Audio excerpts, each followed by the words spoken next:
आणि लाडकी बहीण योजनेसंदर्भातील महत्त्वाची बातमी आहे। लाडक्या बहिणींसाठी पुन्हा एकदा सामाजिक न्याय विभागाचा निधी वर्ग करण्यात आला। सामाजिक न्याय विभागाचा तब्बल 319 कोटी 53 लाखांचा हा निधी आहे, जो महिला विभागाकडे वर्ग करण्यात आला आहे। लाडक्या बहिणींना रक्षाबंधनापूर्वी जुलै महिन्याचा हप्ता मिळावा यासाठी हे पाऊल उचलण्यात आले।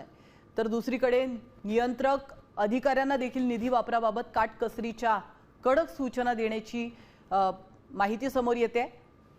योजनेबद्दल टीका सातत्याने होते आणि आताही होते। खरं ज्या वेळेला लाडकी बहीण योजना आली त्या दिवसापासूनच म्हणजे 28 जून 2024 मध्ये आदरणीय दादांनी अर्थसंकल्पामध्ये ती योजना घोषित केली, त्या दिवसापासूनच विरोधकांनी या योजनेवर टीकाच केलेली आहे।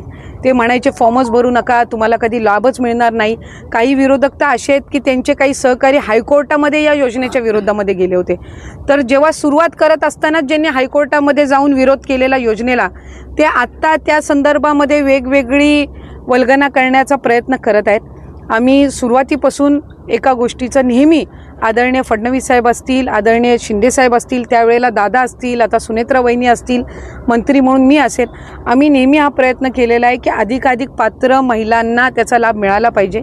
ई-KYCच्या प्रक्रियेमध्ये आपण जवळपास 6-8 महिन्याची मुदत दिली आणि ई-KYC हे सगळ्या DBT योजनांना बंधनकारक आहे। मग ती लाडकी बहीण असो, नमो शेतकरी असो, अगदी आता नुकसान भरपाई द्यायची असेल तरी ई-KYC ही बंधनकारक असते, कारण त्यांच्या अकाउंटला डिरेक्टली ते पैसे जात असतात।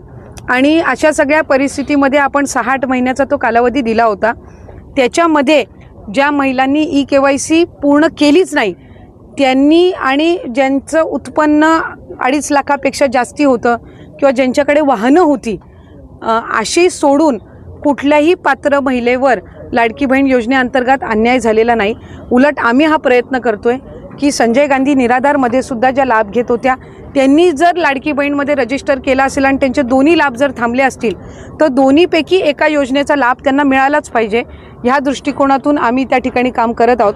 आणि ज्या महिलेनी ई-KYC केलेली असेल पण तरी तिला काही कारणास्तव लाभ मिळत नसेल तर त्याची सुद्धा अशी निवेदनं जी प्राप्त झालेली आहेत त्या संदर्भामध्ये सुद्धा आम्ही चौकशीही करत आहोत आणि त्याच्यामुळे कुठलीही पात्र महिला लाभापासून वंचित राहता कामा नये ही दक्षता त्या निमित्ताने आम्ही घेत आहोत। लाडकी बहीण योजनेविषयी अत्यंत महत्त्वपूर्ण जी माहिती ती आदित्य तटकरे यांनी या व्हिडिओच्या माध्यमातून सांगितली आहे। ज्या बहिणींनी KYC केली आहे तरीसुद्धा त्यांचा लाभ मिळत नाही, त्या बहिणींसाठी सुद्धा माहिती त्यांनी व्हिडिओच्या माध्यमातून दिलेली आहे। आपल्या चॅनलवरती लाडक्या बहीण योजना असो किंवा कुठलीही योजना असो त्याची सर्वात प्रथम आपण माहिती आणत असतो। आणि तुम्ही अजूनही आपल्या चॅनलला सबस्क्राईब केलं नसेल तर लवकरात लवकर चॅनलला तुम्ही सबस्क्राईब